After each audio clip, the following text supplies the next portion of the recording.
Voilà, c'était donc La vérité est ailleurs, un film signé Barbara Nessek.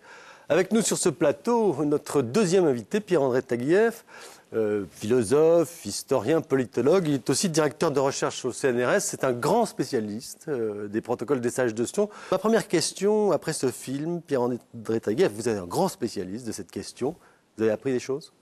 J'ai appris un certain nombre de choses et notamment, j'ai été très surpris et inquiété par la réponse des représentants non seulement du Hamas, mais surtout du Fatah.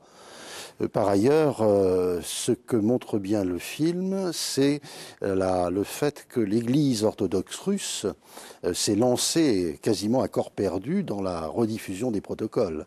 Et ça, c'est un phénomène tout à fait significatif.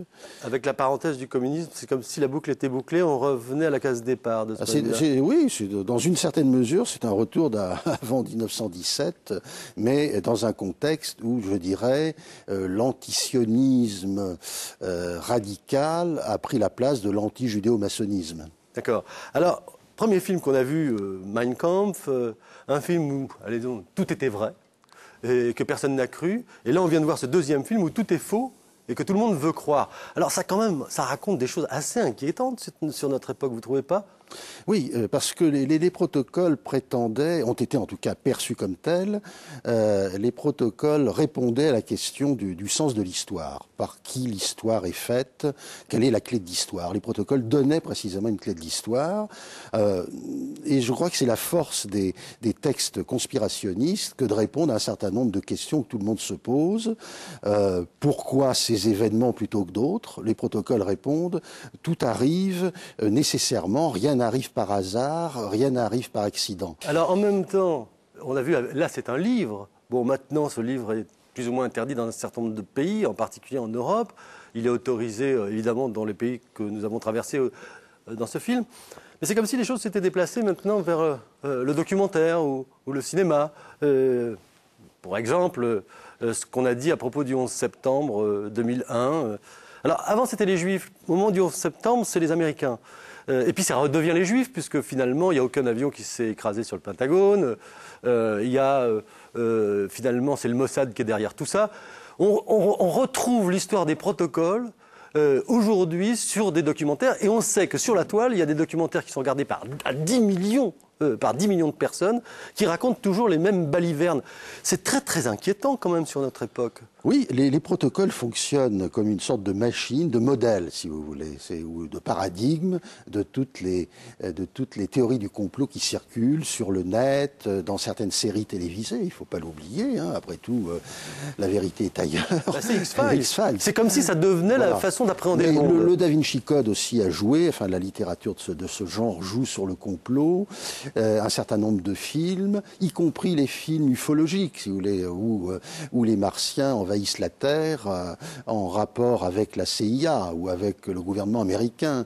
Et je dirais qu'il y a eu plusieurs recyclages de cette pensée conspirationniste telle qu'on la trouve résumée dans les protocoles. Les protocoles, si vous voulez, c'est un texte qui résume à peu près un siècle de faux anti-juif et anti-maçonnique, et qui ensuite donne le modèle d'un autre siècle, ou à un autre siècle, de faux non plus anti-judéo-maçonnique, mais anti-judéo-bolchevique, au début des années 20, anti-judéo-capitaliste après la crise de 29, et enfin je dirais, américano-sioniste depuis une trentaine d'années. Il y a quelque chose quand même dans la façon dont ça se passe qui est très inquiétant, je pense, sur les démocraties et sur le fonctionnement des démocraties aujourd'hui. Est-ce que la presse ne fait pas son travail ? Ce n'est pas tellement que la presse ne fait pas son travail, mais elle est toujours doublée précisément par Internet. Il y a une sorte de contre-presse liée à l'explosion d'Internet qui est le champ, je dirais, qui donne le champ libre au complot.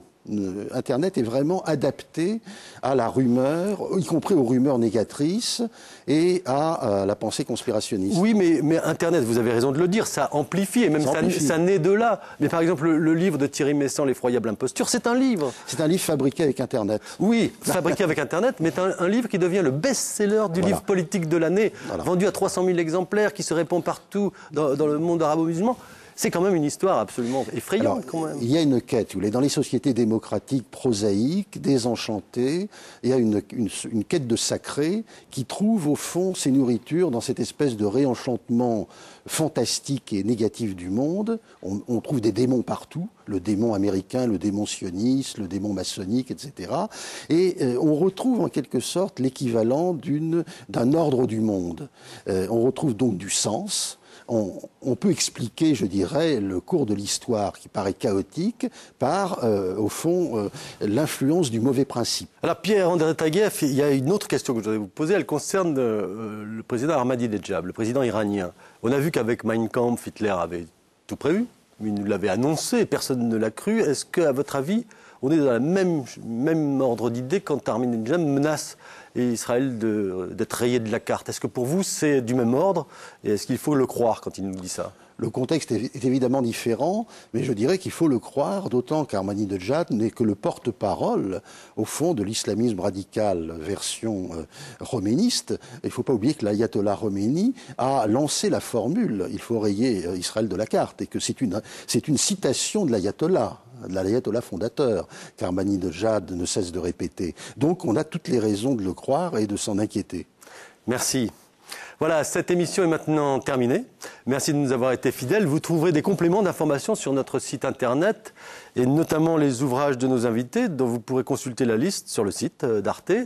J'attire néanmoins votre attention sur un autre livre. C'est un objet rare puisqu'il s'agit d'un exemplaire de Mein Kampf dont l'auteur Linda Elia a revisité les pages. Elle en a déchiré toutes les pages et les a distribuées à des passants afin qu'ils laissent libre cours à leur imagination. Résultat, des caricatures ou des peintures sur chaque page, comme pour le rendre illisible et effacer par l'art toutes les traces de l'ignominie.